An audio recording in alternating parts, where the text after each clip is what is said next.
Ian. Well, good morning, everybody, and welcome back. It's day 2 of the summit, and I am thrilled to bits that we've got Robyn with us this morning. Robyn, we met just over a year ago at the Viva event. What actually happened was Deb came running up to me and said, "I've met this couple, Sam and Robyn. You have to meet them." And obviously, in my head, I'm like, Sam and Robyn, girl and boy, boy and girl and girl, boy. Yeah. Just no idea who Sam and Robyn were until the next break over this couple came and said, "Hi, we're Sam and Robyn. Deb said we had to speak to you." And that's how we met. And it's been love ever since. So Robyn is going to talk to us today about intuitive eating, connecting mind and body. I had to check that because it was a long title. Thanks for that, Deb. But yeah, we had a beautiful conversation this year at Viva, didn't we, Robyn? And you sort of said, "I want to be sharing more about intuitive eating. It's my passion, it's everything I know." And within about 10 seconds of that conversation, I'd messaged Deb and said, "I've got a next speaker for the summit." Here you Here we are. are. So as per our normal format, Robyn and Deb will sort of have a conversation for about 40 minutes, and then we'll take a comfort break for about 5 minutes, and then we'll come back for question and answer and conversation and interaction time. So, Deb, Robyn, the floor is all yours. Ooh, thank you, thank you, thank you. Yes, I was super excited when I met Robyn. I think she is one of the few people who moves and does this kind of thing even more than me.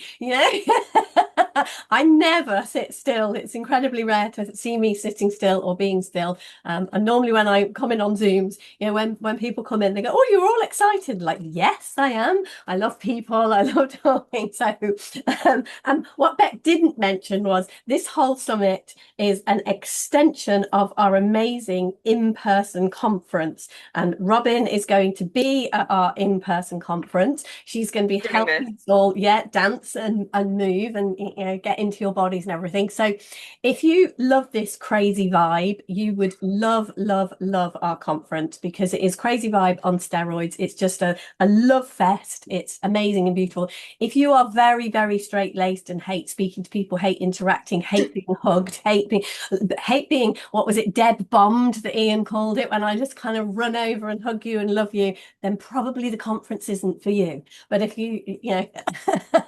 we would love, love, love to have anyone who is considering it join us because it is truly amazing. It really is just a 3 days of lounging in beautiful, beautiful, energetic, gorgeous love. So Robyn and her gorgeous partner Sam are a perfect fit for us. We're like jigsaw pieces that go together incredibly well.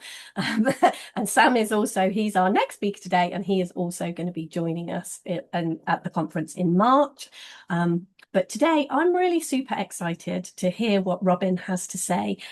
This intuitive eating. The one thing that I know that has been life-changing for me is learning to listen. To me, how I see it is God speaks to me. I'm told what to do.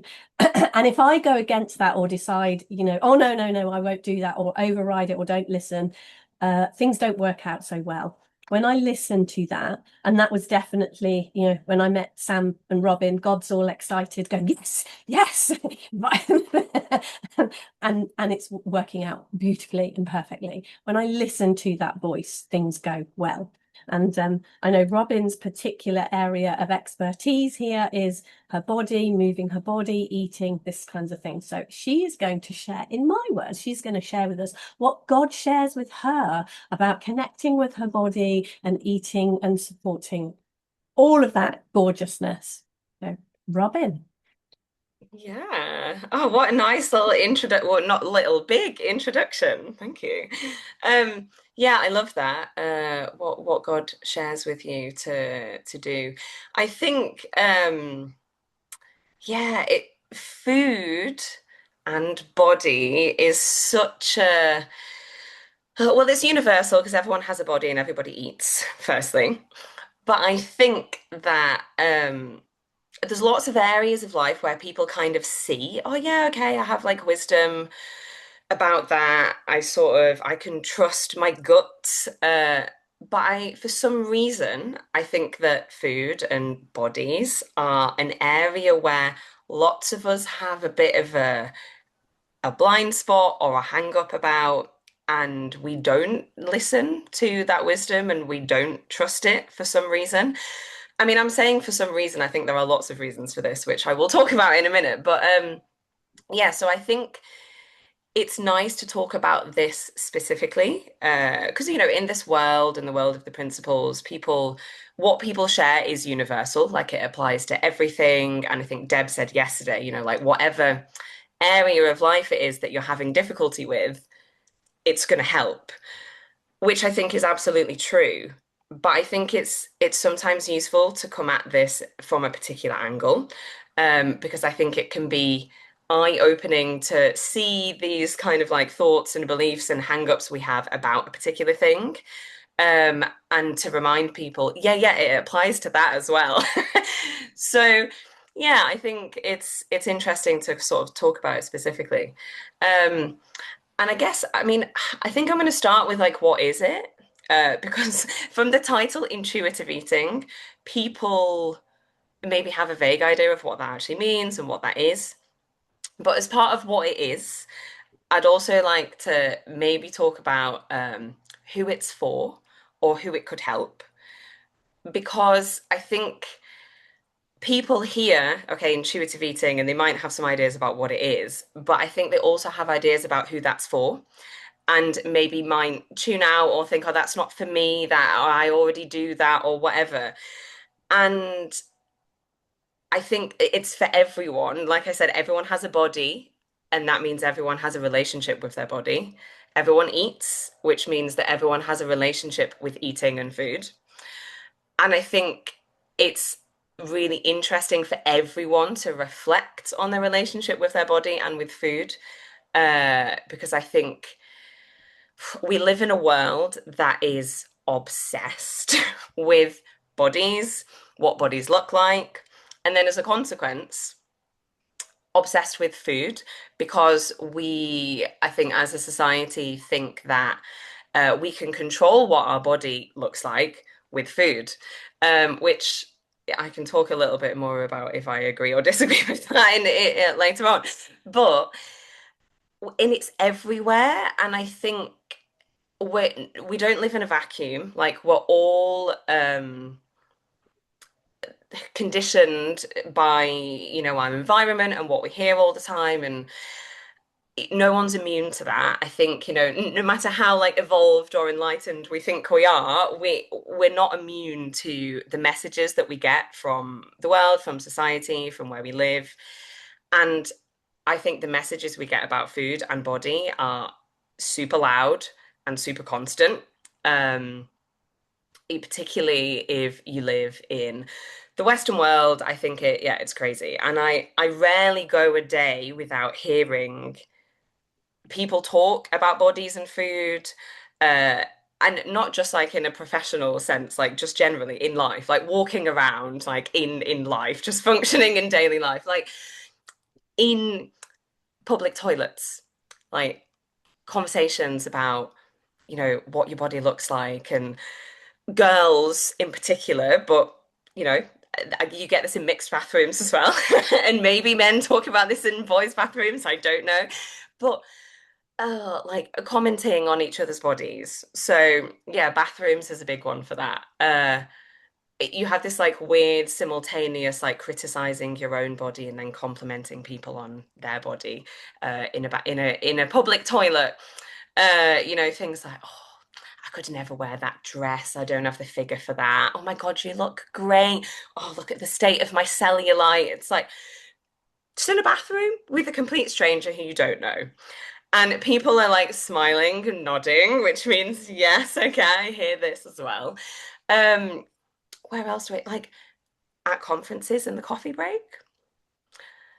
Usually there's some sort of snack provided at a conference or an event at a coffee break. Often it is some sort of pastry or biscuit or whatever sweet thing. Uh, People just over a coffee, like, oh, I shouldn't eat that. Oh, this is naughty, isn't it? Like, oh. I'm watching my weight. No, I'm on salads. Yeah, no, I'm doing a juice fast, or, I'm intermittent fasting. I can't eat until 12. People should like, and there's nothing wrong with that. It's like, it's not surprising that people talk about this all the time because we hear it all the time, and it sort of seems normal that we just comment on food and bodies all the time. Like I overhear, people on public transport, staff rooms. I used to be a teacher. I was a teacher for years. Like, staff rooms is crazy for that chat. Kathy is like nodding in a big way. I don't know if Kathy was a teacher or is a teacher.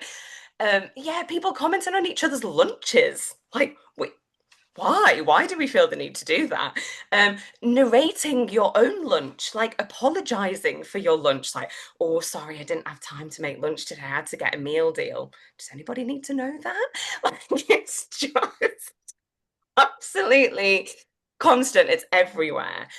But it's a bit like, like the fish that doesn't know what water is. Like, we can't see it because we're just immersed in it. But once you see it, you cannot unsee it. And obviously this is like part of my job, but I can't unsee all this, and I just walk around laughing like, God, we're obsessed. And I think I think people are laughing and nodding, which is good. That means that, this resonates. So I think as I'm talking a bit more about, okay, what is intuitive eating? If that resonated with you, that's a sign that, like, this is for you as well. Like, it's not just for people who maybe label themselves as like struggling with food, or having had an eating disorder, or struggling with their weight, or whatever it might be that you have in your head. It's for all of us. Um, so I want to give people one more thing to reflect on before I go into, what is it? Apart from the fact that we're all obsessed about talking about it, I want to talk a little bit about what language we use to talk about food and bodies as well. Because not only do we talk about it constantly, which also I think I haven't said yet, but like the fact that we talk about it out loud this much is a signal to me, like, God, how much must we think about it? Like, because normally, if you probably, whatever you're saying out loud, you've probably already thought about it quite a lot. So if we're saying this stuff out loud this much, how much how much must we be thinking about it? Like, how much mental space is that taking up for everybody? It's wild, like, it's crazy. So anyway, yeah, language. I think, again, this is like a fish swimming in water. We can't see this because it's just totally normal. But we use some like crazy language to talk about food and bodies. And I'm super interested in language. I mean, I used to be a languages teacher. I speak different languages, like, so I find language interesting. And I think it's like a weird paradox because obviously, like, language is not, it's not the thing that it's pointing to. But at the same time, I think it can be really eye-opening to reflect on what language we do use to express things and to talk about things. Um, so I'm maybe just going to give some examples of some language that I think is a bit crazy. So, firstly, I think we use a lot of binaries to talk about food. And I'm not sure binary is that helpful. I think, Deb, you talked kind of a little bit about like jewels and binaries like yesterday when you were talking, but I think it's unhelpful because we're constantly categorizing. But the extension of that is that we're categorizing ourselves. Like, if you're labeling food as like good food, bad food, healthy food, unhealthy food, you're labeling yourself as good and bad when you're eating that food. And does it make you a better person that you're eating good food? Like, I would argue no, it does not make you a better person. Just because you eat whatever you label good food doesn't change who you are as a person. And this whole, like, black and white, like, life isn't black and white. Life is super, super gray. And this black and white thinking of like, okay, processed food, unprocessed food, good food, bad food. This is a great one. Real food. People use this phrase all the time, real food. I often ask people, like, what's the opposite of that? Like, what's the opposite of real food? Like, don't know, fake food? Is that a thing? Like, often, I mean, I'll give you a few seconds to think about that. Like, what is the opposite of real food? Because people have this like binary of like real food versus what? Like, what's the opposite? Often people come up with something like junk food, um, which I think that language again is like a bit crazy, like junk food. That's like really like strong, like aggressive, like junk food. I was actually talking to someone the other day and they were talking about junk food. And I said, like, what is junk? Like, what is it? Like, what does that word mean? And they said, oh, like rubbish, garbage. Okay. And I said, right, what do you do with rubbish or garbage? And that wasn't like a trick question. Like I wasn't looking for some sort of like deep answer. I actually was asking the question, like, what do you do physically with rubbish, with garbage? And they said, oh, well, I thought they were going to say you put it in the bin, right? But that's not what they said. They said you don't put it in your body. It's like, right, interesting. But sometimes we do put that food in our body. Does that mean that we're a bin? Like, are we like, and just that implication of like calling that food like junk. Yeah, the implication is like, oh, don't put that in your body. But sometimes we do. Like we live in the real world. Like sometimes we eat that stuff and demonizing that, how I see it is super unhelpful. Like we judge ourselves, we beat ourselves up for it, which is super unhelpful. Like, why do we beat ourselves up for like eating a piece of chocolate? Like, there's so much guilt. Guilt is not helpful. Guilt, fear, and shame are not good motivators. People talk about like, oh, healthy eating, I want to eat healthier food. Guilt and shame are not going to get you there. That's how I see it anyway. Oh, I'll talk a bit more about that in a minute. So yeah, this language, and then I think we also have a lot of like kind of like moralistic, like almost puritanical language around food. Like this whole I've been naughty today. Well, I've been terrible today, or like cheat days, or like clean eating and detox. I need to cleanse, like cleanse yourself. You haven't sinned. Like the sins. I mean, I think it's like it's not Weight Watchers. What's the other one? Slimming World. They're like bad food that they label bad food is called sins, which they've recently said, oh no, it's we don't mean it's a sin. It's like an acronym for something, which I'm not sure I believe that. But anyway that it again, it's like, are you a bad person because you ate some chocolate? And also biologically, in my opinion, like your body detoxes naturally, like that's part of its function. You don't need to do anything extra to detox your body. Your body does that every day on a daily basis when you sleep, particularly. So this idea that you need to like cleanse yourself and get rid of the bad, horrible, naughty stuff, like I just think there's a lot of there's a lot of unhelpful energy behind that. There's also a lot of, I guess, like language that's around like your body as a machine, kind of like like burning calories. That's a waste of calories, empty calories. I need to make up for this. I need to get back on track. Or this kind of idea that we have ultimate control of our body, like, oh, I'm gonna get my summer body ready, transform your body in 6 weeks or whatever it is. Like this idea that we have ultimate control of what we eat and also our bodies, I think, again, unhelpful and I would argue not true. um, we have like, yeah, like super aggressive things like language of war and like battle like like beat the bulge, fight the flab, like this is like crazy. Like, the fitness industry is like super, super bad for this. And there's this like idea that we have to be like in constant battle with ourselves and our bodies.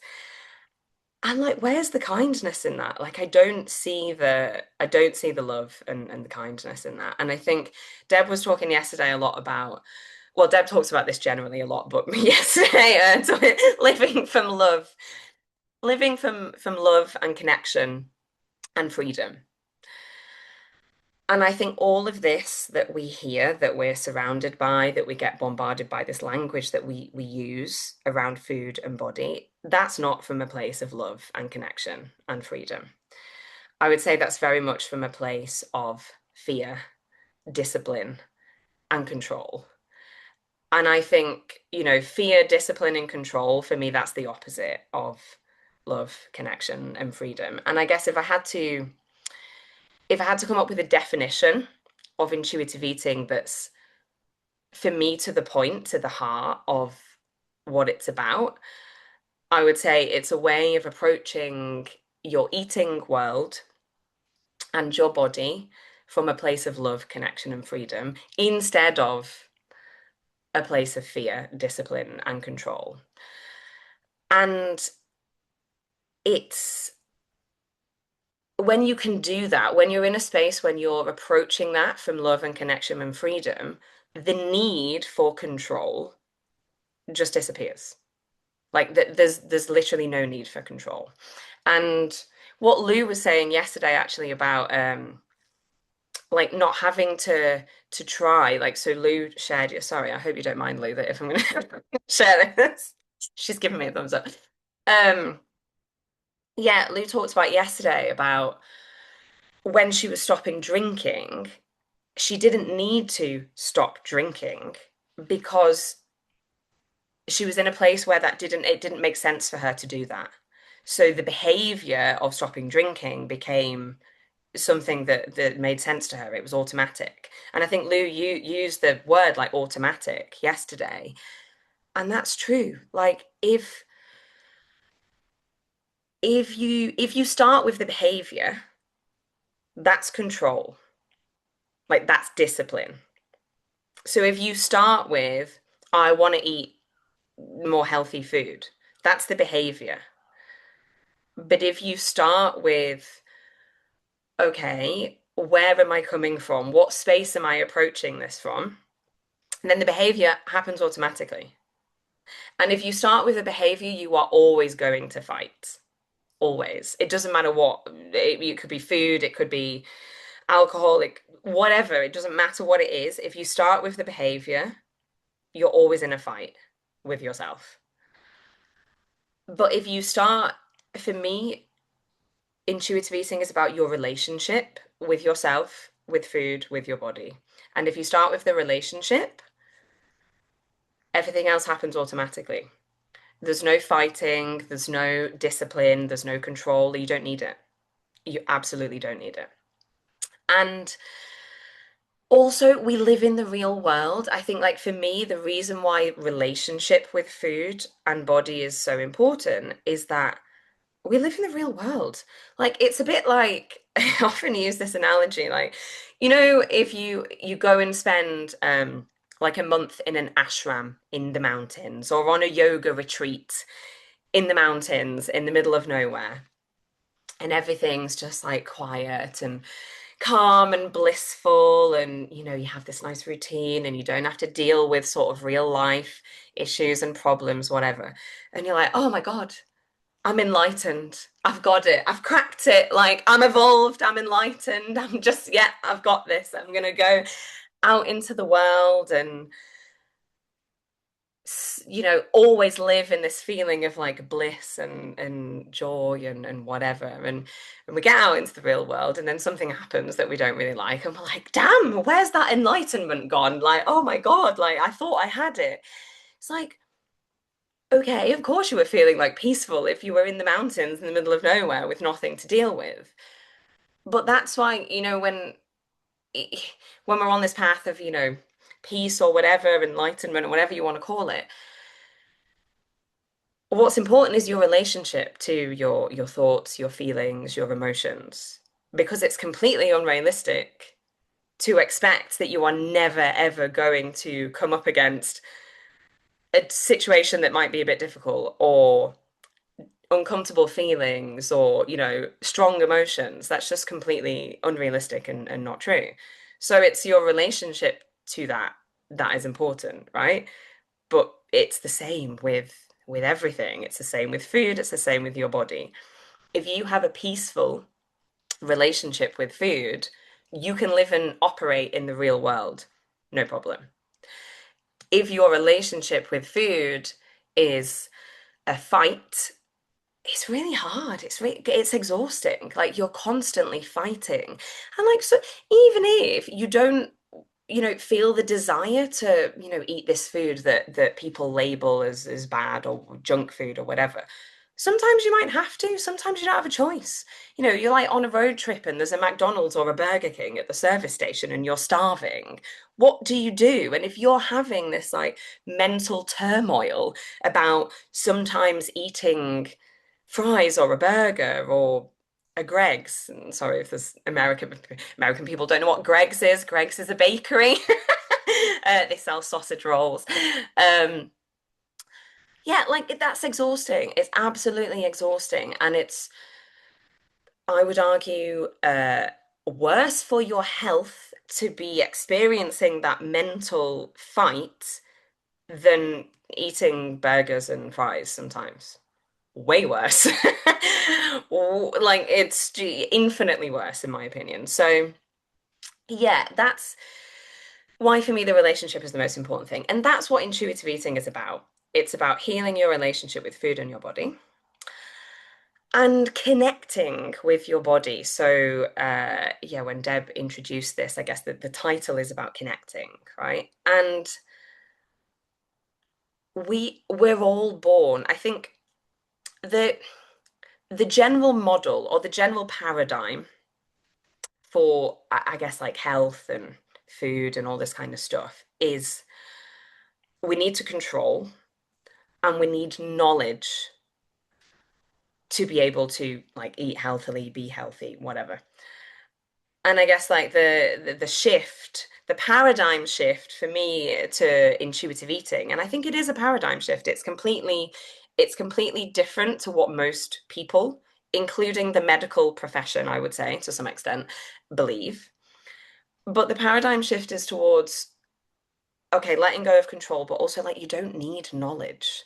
Like everyone, this is my bold claim, everyone is born knowing how to eat intuitively. We all have innate wisdom about how to eat, how to live, how to move, how to find our own well-being and health for us, whatever that means for us. And for some reason, I think a lot of people can see that maybe that's the case for some things, but when it comes to like health and food and bodies, they're like, no, no, no, not that.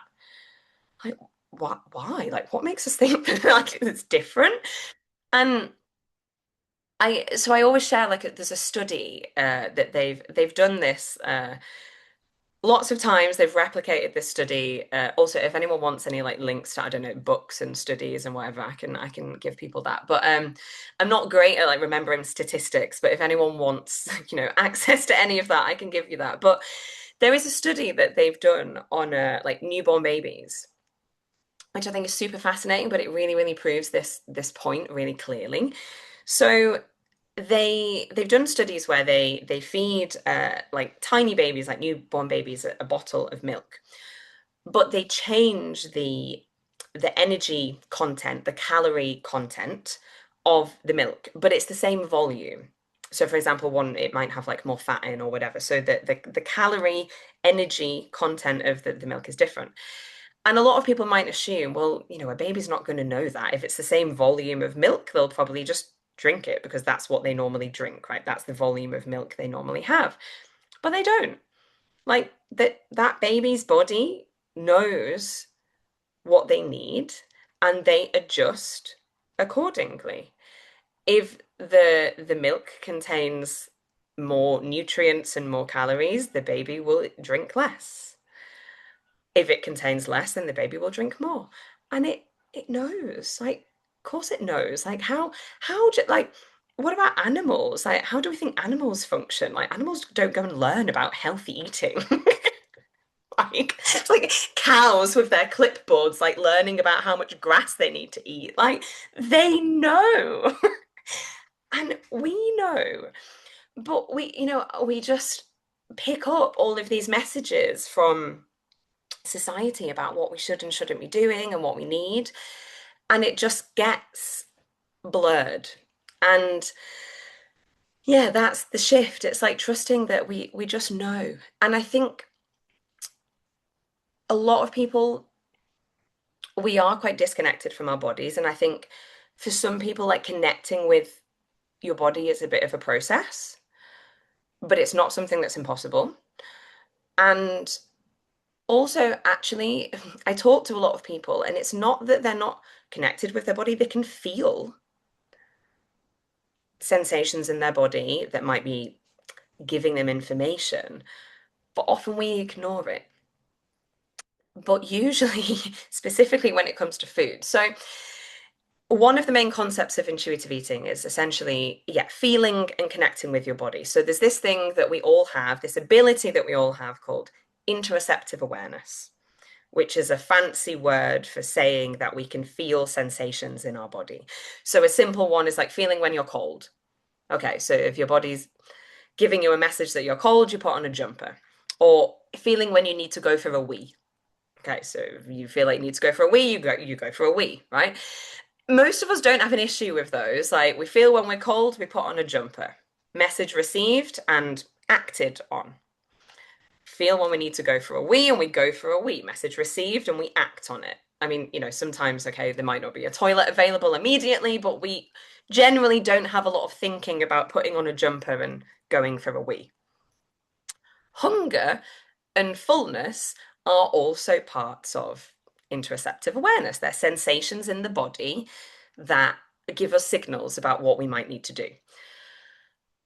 And most people can feel when they're hungry. Not everyone. There's a lot of people that struggle with that. And it's not that you can't get back in touch with that. You were all born knowing how to do that. But I think we get disconnected from it for various reasons. But most people that I talk to can actually feel when they are hungry. But often they don't actually act on it. So if you can feel, people are nodding, you can feel when you need to go for a wee, then you just go for a wee. So if you can feel when you're hungry, why don't we just eat? Also, we can feel, most people can feel when they're full, when they've eaten enough food. Again, most people can feel that, right? But again, we don't always listen to that. And sometimes that's fine. Sometimes that is completely a normal part of eating. If you're eating something that's super delicious and you're full, you're like, well, I'll just have a bit more because it tastes delicious. That's fine. That's a normal part of eating. But if you're doing that over and over again and constantly ignoring what your body is telling you, then yeah, that can become a little bit problematic. But why do we do that, right? We don't do that with other sensations in our bodies.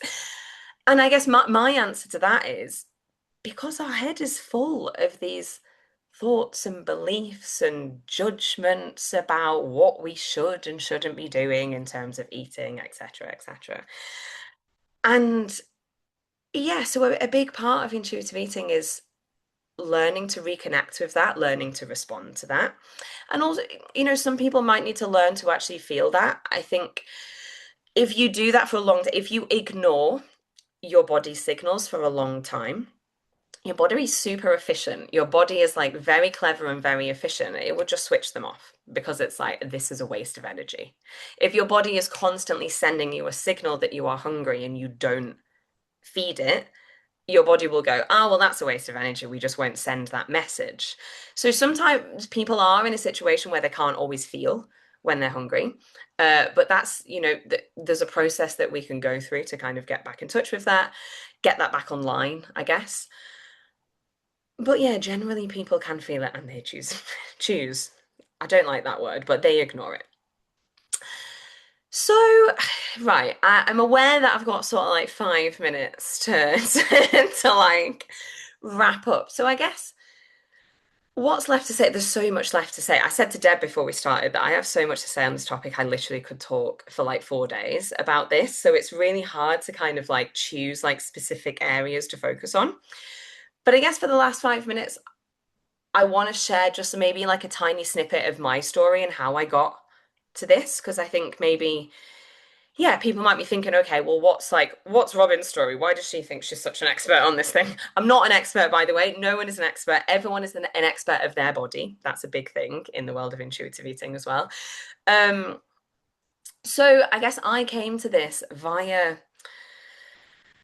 really struggling with stomach issues. I had crazy wild IBS, so like irritable bowel syndrome for people that don't know what that is, for years, like since I was a kid, really. And then it got worse when I was a teenager and when I went to university, and I spent a lot of time doing restrictive diets because I was trying to manage my IBS symptoms. So I had constant diarrhea and gas and bloating. I have a lot of good poo stories. Not not for sharing right now, but if anyone, um, but I mean, I laugh about it now, but God, like it really, like really was debilitating. Like it really affected my life. So, and the first thing that people suggest when you're struggling with your stomach and digestion is food. So I was on constantly on these like diet, like cutting out whole food groups, like gluten-free, dairy-free, this free, that free, rotation diets, like intermittent fasting, literally tried everything, like literally everything. And actually with like probably little to no positive results. And that is, it just destroys your relationship with food. Like, and a lot of people kind of experience that maybe via dieting for weight loss. Like, that's a very common story. Like, you're constantly on like a restrictive eating plan or diet plan for weight loss. For me, it was because of my IBS. And I got to a point where I just completely like lost the joy of like food and eating. And I then experienced like a lot of like binge eating because it's like this control, this like constant like restriction. Something's got to give. Like I always use the analogy, like the beach ball under the water analogy. So like if you have like like a beach ball filled with air and you're pushing it underneath the water, that's like control, like restriction. You can only do that for so long before you have to let go. And people, this is such a common story, like this flip, this cycle between like restriction and then binge. And like the word binge, I think a lot of people don't always resonate with that word, but like it's not about how much you're eating or what you're eating, it's about the energy behind it. And I didn't particularly have like huge, what I guess in the world of eating disorders you might consider like an objective binge, like lots and lots and lots of food in a very short space of time. But it was the energy around it what felt like out of control. And that's what happens. Like if you control, you get to a point and you can't do it anymore.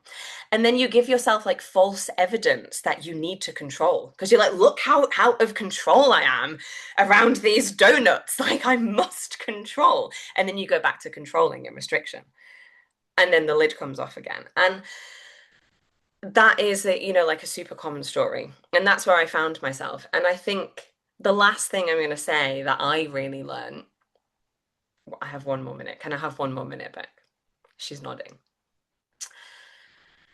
Is satisfaction.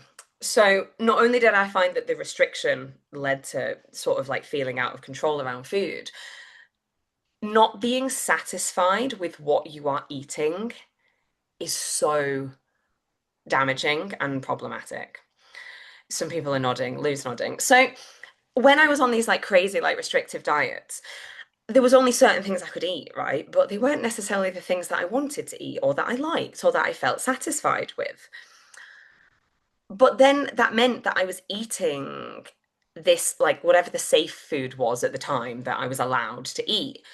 I was like eating that in, if arguably like an unhealthy way. So I'd eat like 5 bowls of oats in a row, Why? Well, because I wasn't satisfied with a bowl. I didn't want to eat a bowl of oats. I wanted to eat something else, but I wasn't allowed to eat anything else. So I just ate more of the thing that I was allowed, which and then felt rubbish. And we've all had that experience of like wanting something. So like wanting something that maybe we consider to be like naughty, like wanting a biscuit or a cookie or whatever, and not allowing yourself to have it. And you go and have something else, like you go and have like a substitute. So like, okay, I'm not allowed a cookie, but I'll go and have like a banana. But you didn't want a banana, you wanted a cookie. So then like 10 minutes later after you've had your banana, you go, oh, I kind of want something else. So you go back to the kitchen and you have like a cracker with something on it. It's not actually what you wanted a cookie, but you have a cracker. And then like an hour later, you might have eaten like 5, 10 things and then feel uncomfortable and full and a bit icky. You might as well have just eaten the cookie. And why? Why is it better to eat the cookie? Better, more logical, sensible to eat the cookie in that situation because that's what you wanted. And that's what you're going to be satisfied with. And aiming for satisfaction is huge, like, is a huge step to healing your relationship with food. And yeah, it means that you're not denying yourself pleasure. Like, why are we all scared? We're so scared of pleasure. Like going back to this like puritanical, like language around like food and whatever, like it's as if like denying yourself is morally superior and allowing yourself pleasure is morally worse, like it makes you a bad person. So I guess the last thing I would say was, yeah, like eating is supposed to be nice and pleasurable and satisfying. And if you aim for that, then you just have far fewer problems.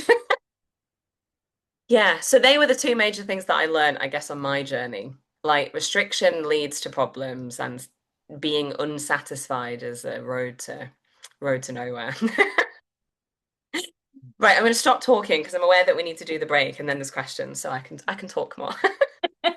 Thank you, Robyn. That was brilliant. That's yeah, I really enjoyed that, and I could see from faces that everyone was kind of engaged and laughing and nodding along. So that was really beautiful. Thank you. We will take our 5-minute comfort break now, and we'll be back at 48 minutes past the hour. So we will see you in a few minutes. Thank you. 48 minutes, very specific. Lovely. Welcome back, everyone. It's lovely to see you again, and I hope you had a good comfort break. So now is the time for kind of questions, comments, interactions. So you can either wave your hand at me, or you can click on the react button and pop up your electronic hand to join the conversation. Anne, I'll come right over to you. I was just going to say, but before we do that, Robyn, do you want to just let people know you've got an event coming up in January that people might want to come along to? And I will pop the notes in the chat as well so people can see that. Yeah, fun times. So I am doing a free event it's the 14th. I feel like Beck is going to confirm. Yes, she's nodding. It is. I've got it on a piece of paper. It's the 14th of January, which is a Wednesday evening at 6:30. So basically, I'm just going to do a little call. Everyone is welcome. Anyone is welcome. The title of this call is Rethinking Resolutions, a kinder start to the new year. So I think like January is a time when it's particularly noisy about all of this stuff that I've talked about today in terms of like, getting fit for the new year and like all this stuff. And it's a lot. So I wanted to just facilitate a kind space where we can come and be kind to ourselves and accept ourselves as we are right now without needing to change ourselves with lots of resolutions. And I'll basically be sharing a little bit about like an intro to intuitive eating, and then I'd also like to have a lot of Q&A and have people share if they want to do that. Yeah, and I'm gonna sort of share some alternatives to making resolutions, I guess, in a kind of way. if anyone is interested, just drop me an email. So I'm sure Beck is going to share my email. Just send me an email and just put in the subject line like rethinking resolutions, or just tell me I want to join your event in January. I will understand, and I will send you a link for the thing. Perfect. Thank you, Robyn. I'm definitely joining in with that. I've already put it in my diary. Lovely. Anne, did you want to unmute and share or ask? Please do. But yeah, one of the yeah, it just reminded me what you were talking about. Just reminded me of a long time ago, before I knew about all this stuff. When I was a doctor, and I was helping people with alternative and holistic um, treatments for cancer. Mm. And I didn't entirely, but I didn't know about these things because doctors don't know about nutrition at all, right? So I was learning all sorts of things from my patients about what they were doing and what was going on. But there was a big thing at that time, and probably still is now, that you shouldn't be eating this and you shouldn't be eating that, and if you eat this, you'll get worse, and if you eat that, you'll.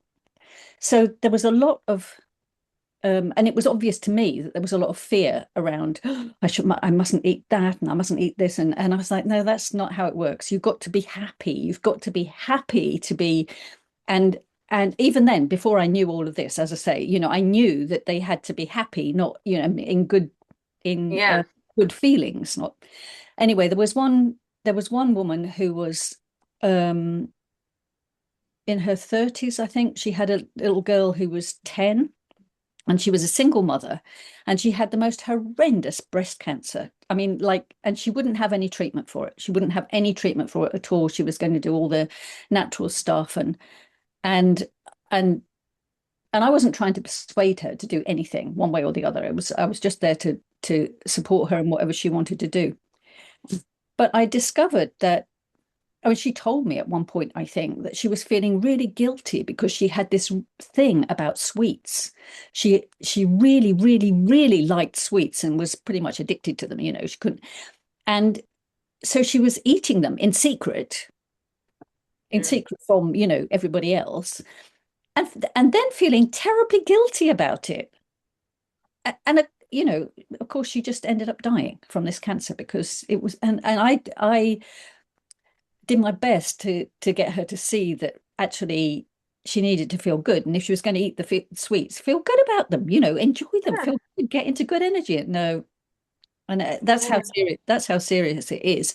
And there's a lot in the health industry about making people feel scared. There's a lot of people want you to feel scared. Mhm. So yeah, it's really important. It's really important Yeah. to understand that. Yeah. There's a Yeah. um in fact, it also reminded me, Tanya and I did um mm, a summit, a sort of a summit one time about innate health, which was a lot on this subject as well, not specifically about eating, but on innate health. But anyway, that's another thing. Just reminded me of that too. Thank Same you. approach. Thank you so much for sharing that. Yeah, I think it's just one example. I mean, really sad, but just how crazy is it that when someone's basically dying, they're feeling guilty about eating sweets? Like, it is absolutely crazy. Yeah, and yeah, like a really common story. And what came into my mind when you were speaking as well, when you were saying, well, you want people to be in a good feeling, and it's not just about the body. For me, and obviously the title of this talk was, sort of like connecting mind and body. For me, like mind and body, we kind of have this like dual, but they're the same thing. Like we are like one system. Like mind and body are like they're part of the same system. And I don't think you can separate them.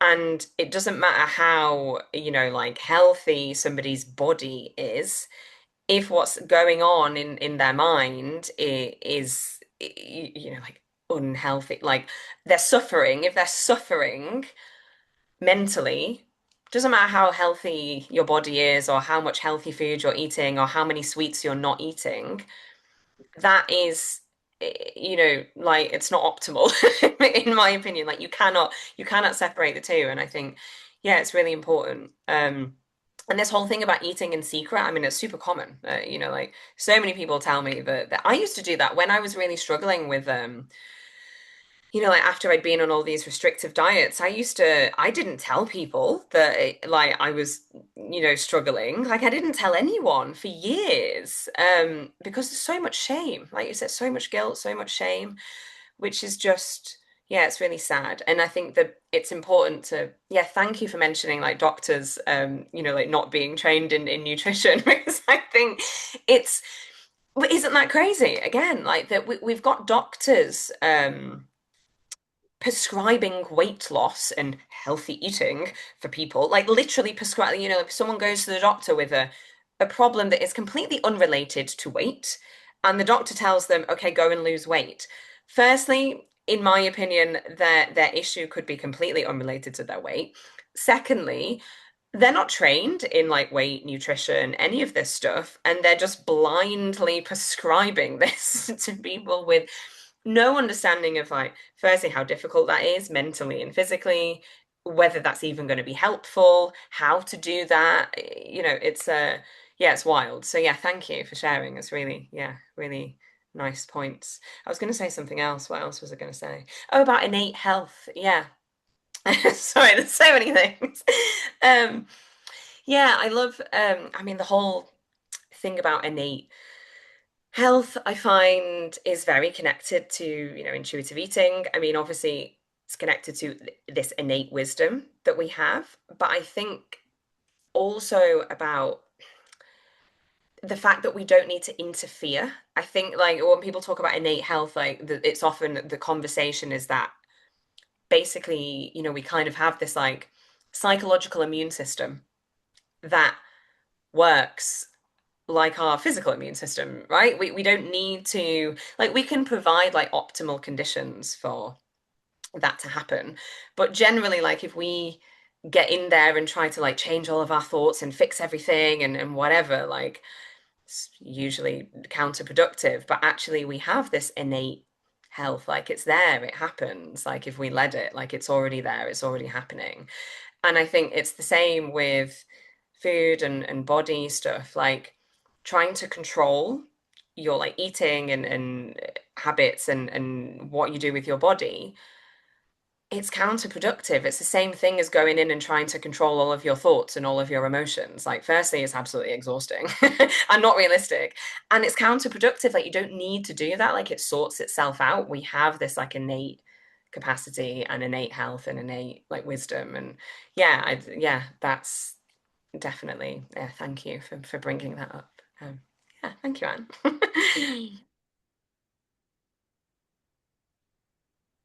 Anybody else? Lucy's waving. I might as well dive in then. Go on. Carol as well. So after you, Carol was waving as Oh, well. sorry. Oh. Do you want- Go on. I don't know where to start because I'm like you, Robyn.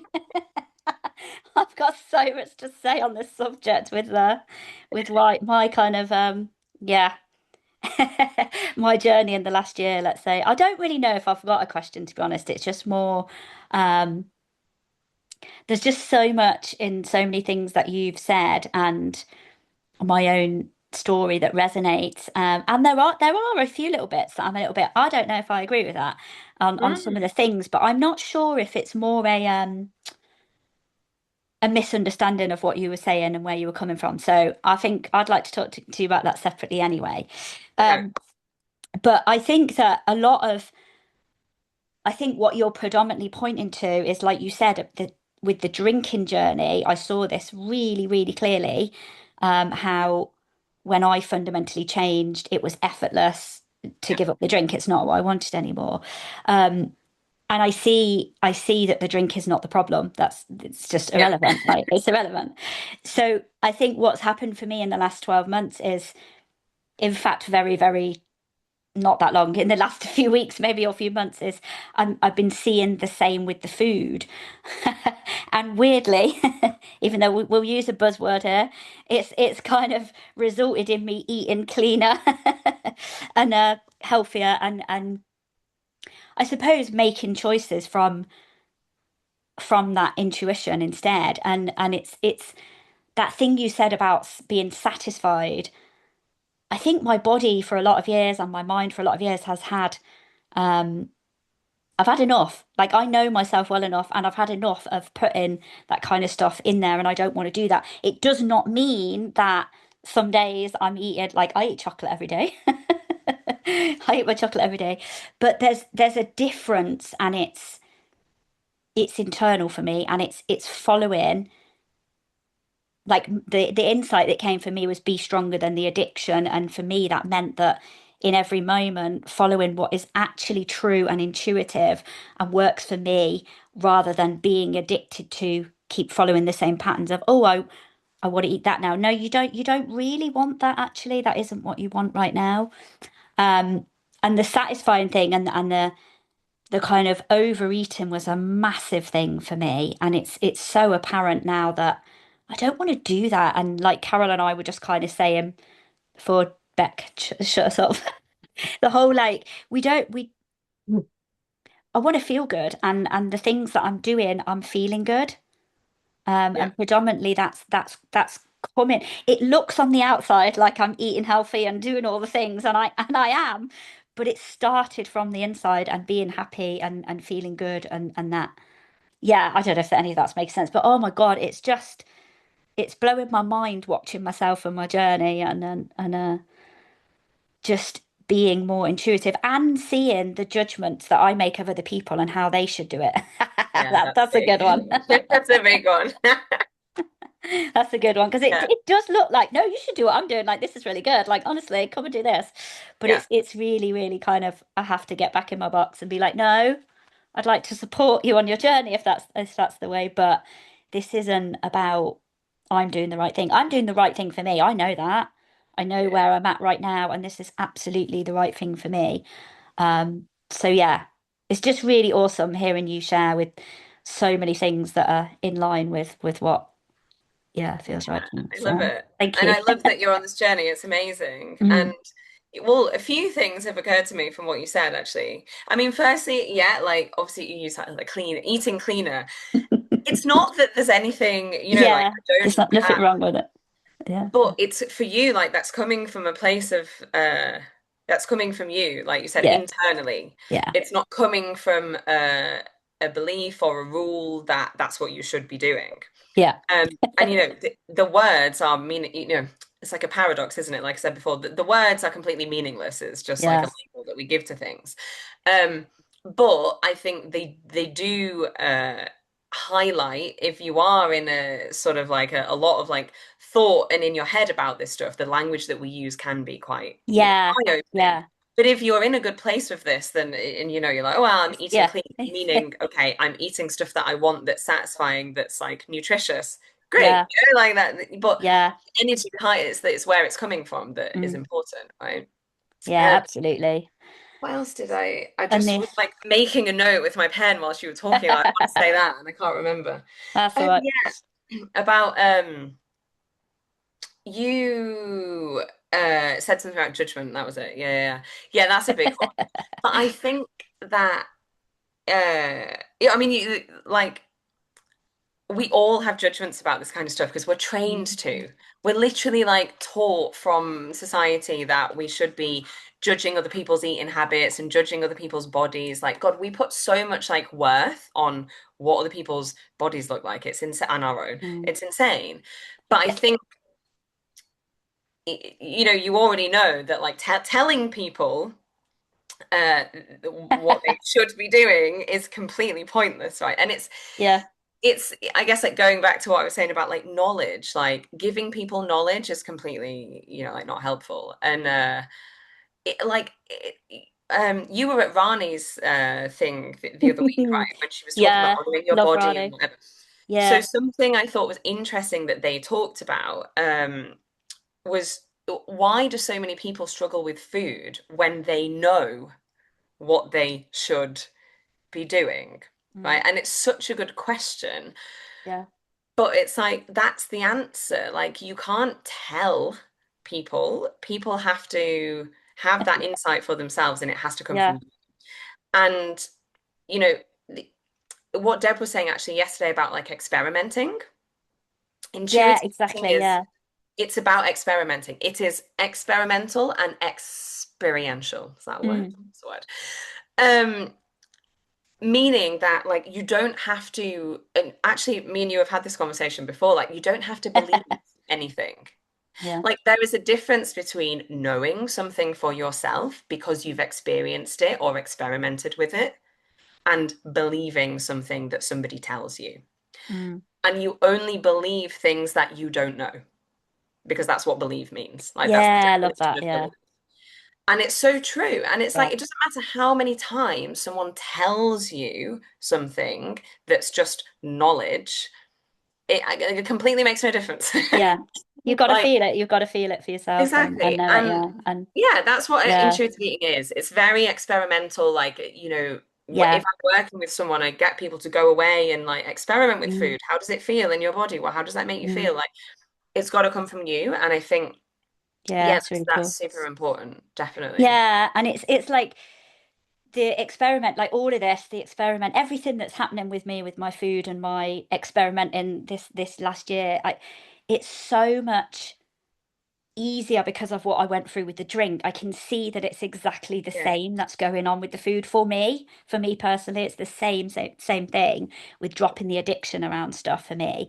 And I think that a lot of us, myself included, we get scared of letting go of that control that you were talking about, let go of the control because I've heard people say like years ago, like, yeah, but if I just eat what I want, I'm just going to eat pizza every day for like the rest of my. You're just not like, well, Yeah. better, Thank you for saying that. Yeah. like because that's what we think, and we Yeah. think, and you know what? Sometimes we do. Like we just when I started drinking again, I don't drink again now, but for a period of time I drank for a bit. And when I did that, I was scared. I was like, what if I go straight back to being a pisshead again? And it's the same thing. It's like what if we can trust that, yeah, we might swing out of that balance for a bit, but we're going to come back. We're just not designed, we're not going to do something forever and ever. Like the only constant is change, right? And we're gonna come back to that balance, especially if we're working on our mind a lot and stuff. This is just how I see it. And I think that we can trust that. There's something we can trust in there that is gonna guide us and we're gonna come back to the balance of feeling satisfied, I suppose. And within that balance, that means like when I went out on Sunday to see the lights go on with my friend, I was like, yeah, let's have a burger. Woohoo! I Yeah. felt sick actually. I felt sick after. I was like, I'm not doing that again. But yeah, it was There you go. Like that's yes. learning. I mean, I think it's really common when you get rid of that fear. Yeah. Actually, what happened to a lot of people is that this food that they were scared to like lose control around, they don't actually even like it. Like it's all like in your head. Like I That's have the the same thing, thing. yeah. So I used to have like a real thing about donuts and like what I considered like naughty cereal, like sugary like cereal. I literally can't remember the last time I ate a donut. Like I Yeah. don't actually like them. Like I genuinely don't like them. And like I Yeah. just had like we all have this. Like if you tell yourself you're not allowed something, what's the first thing that you Yeah. like? It's Yeah. like kids. We see this in kids, like not just with food. Like you tell a child you can play with any toy in the box, but not the red car. What's the Yeah. toy that they want to play with? They don't even like the red car. Yeah. It's the same. It's the same with food. So Yeah. That's what I saw after I stopped drinking. I was like, fucking hell, I didn't even like drink, man. I don't even like alcohol. 24 years later, I don't like alcohol. Anyway, I'm gonna shut up and let I know Carol wanted to say something, so thank you, Robyn. you. Carol, can you unmute? The floor is Hi, yours. Carol.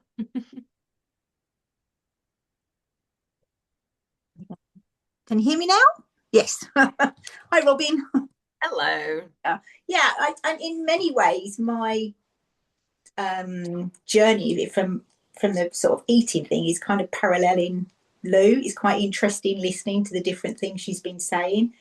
But I mean, originally I came from it from a health perspective, because I, a bit like you, I hadn't been very well and different things were happening. And I also come from a pharmaceutical background. So when the GPs were diagnosing me with one medication, and then I was, yeah, well, if I take that, I'm going to end up taking that, because I know that's what happens from experience. And I didn't really want to go down that line. So I suppose originally my food thing did come a little bit from the fear aspect, because I was looking for an alternative. And I got a couple of nudges this year. One was to listen to the Zoe podcasts. I found extremely beneficial. And another one was my osteopath put a little course together around pelvic floor, because that was one of the areas I was really struggling with. And and over the last few months, I've realised just how much I knew already. I knew that that's how my body worked, but I'd ignored it. Yeah. I knew that if I ate those things, I was going to be poorly. But now but I'm just gradually changing. And actually, I've changed from doing it out of fear to doing it. Really enjoy doing it now, and I thoroughly enjoy doing the little exercise routines and all the things that I do, because my body feels so much better. I can move, everything's more flexible. I don't suffer with a prolapse anymore and these sorts of things. So it's massive. Yeah. And around the food as well, it's helped with I just feel better. Yeah. Thing as well is, like you're saying, I don't actually like a lot of the stuff. Somebody suggested going out for a pizza the other day. It's a personal thing. And I think, do you know, I really don't want that.